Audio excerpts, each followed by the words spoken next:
ये पक्षी किसी भी राज्य की शान माने जाते हैं, वो पक्षी उसके राजकीय प्रतीक भी बन जाते हैं। लेकिन राजस्थान का राज्य पक्षी इस वक्त खतरे में है।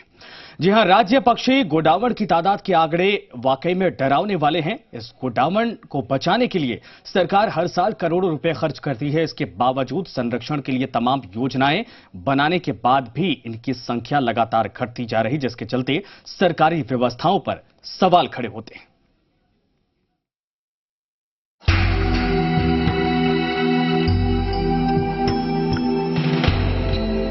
राजस्थान का राज्य पक्षी गोडावण खतरे में है।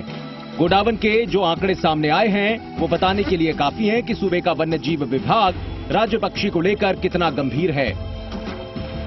जिस गोडावण पक्षी की 1980 में तादाद 1250 के करीब थी, वो अब 100 की संख्या में सिमट गया है। गोडावण संरक्षण के नाम पर बड़े बड़े खर्च तो हुए, लेकिन इसकी संरक्षा कितनी हुई ये सामने है। गोडावण के नाम पर केवल खाना पूर्ति ही की जा रही है, ऐसा लगता है। जैसा कि wild life institute of India ने बताया है कि लगभग 125 से 130 के आसपास संख्या है और पिछले 2-3 साल में हमारे द्वारा किए जा रहे सर्वे से ये पता लगा है कि जैसलमेर में वो 2 अलग अलग क्षेत्रों में ये जो गोडावण की पॉपुलेशन है वो 2 अलग अलग क्षेत्रों में रहती है। ग्रेट इंडियन बस्टर्ड के नाम से पुकारा जाने वाला ये सुंदर पक्षी अब IUCN की दुनिया भर की संकटग्रस्त प्रजातियों की रेड लिस्ट में गंभीर रूप से संकटग्रस्त पक्षी के तौर पर दर्ज हो गया है। इसे भारतीय वन्य जीव संरक्षण अधिनियम 1972 की अनुसूची 1 में रखा गया है। सरकार के बहुप्रचारित प्रजाति रिकवरी कार्यक्रम में चयनित 17 प्रजातियों में से गोडावण भी एक है। कुछ दशक पहले देश भर में इनकी संख्या 1000 से ज्यादा थी, लेकिन अब इनकी संख्या डरा रही है। कहीं कल को ये प्रजाति विलुप्त ना हो जाए, ऐसा भी लगता है। डॉक्टर सुमित डूकिया गोडावण के संरक्षण के लिए काम करते हैं, जो ये बताते हैं कि अब ज्यादा से ज्यादा 150 गोडावण बचे हैं, जिनमें 122 राजस्थान में और 28 अन्य राज्यों में हैं। गोडावण पक्षी अब फिलहाल जैसलमेर में ही अंडे देते हैं। पिछले 1.5-2 साल से पूरे क्षेत्र के अंदर जैसलमेर से DNP से लेके और रामदेवरा तक के और बीच के जो भूभाग के क्षेत्र के अंदर 6 गोडावण की बिजली के तारों से टकराने से मौत हो गई। इनके प्रजनन इलाकों में सुरक्षा चाक चौबंद रखी गई है, फिर भी गोडावण पर जितना संकट नजर आ रहा है उसको देखते हुए ऐसा लगता है कि कहीं ऐसा ना हो राजस्थान को कोई नया राज्य पक्षी चुनना पड़े। इन्हें बचाने के अगर कोई गंभीर प्रयास नहीं किए गए तो वो दिन दूर नहीं जब थार का ये सबसे खूबसूरत और शर्मीला पक्षी कहीं गुम सा हो जाएगा।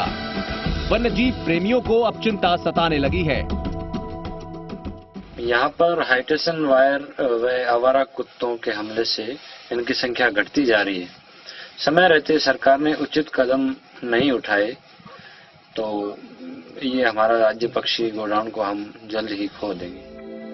गोडावण पक्षी के बिजली के तारों में फंसकर दम तोड़ देने के मामले सामने आते रहे हैं। इन्हीं को देखते हुए बर्ड डायवर्टर लगाने की कवायद तो शुरू हुई, लेकिन बीते 6 महीनों से ज्यादा का समय बीत चुका है, अब तक यहां डायवर्टर नहीं लगाए जा सके हैं।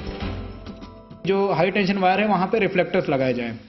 रिफ्लेक्टर एक गोला होता है बड़ा सा, उस पे अपने उसको हाई टेंशन वायर पे लगा देते हैं ताकि GIB जब उसके पास आए तो उसको देख के वो अपनी दिशा बदल ले। नहीं तो क्या होता है, उसकी इफेक्टिव साइड डिस्टेंस कम है गोडावण की, तो वो क्या होता है, वो तार को जब बहुत पास पहुंचता है तब वो देख पाता है और तब उसके पास इतना टाइम नहीं होता है कि वो अपनी फ्लाइंग स्पीड बदल सके या अपनी दिशा बदल सके, तो वो टकरा के मर जाता है। शिकारियों के अलावा इस पक्षी को सबसे बड़ा खतरा राजस्थान के सीमावर्ती इलाकों में लगी विंड मिलों के पंखों और वहां से गुजरने वाली हाई टेंशन तारों से है। गोडावण की शारीरिक संरचना इस तरह की होती है कि वो सीधा सामने देख नहीं पाता, इसलिए दुर्घटना का शिकार हो जाता है।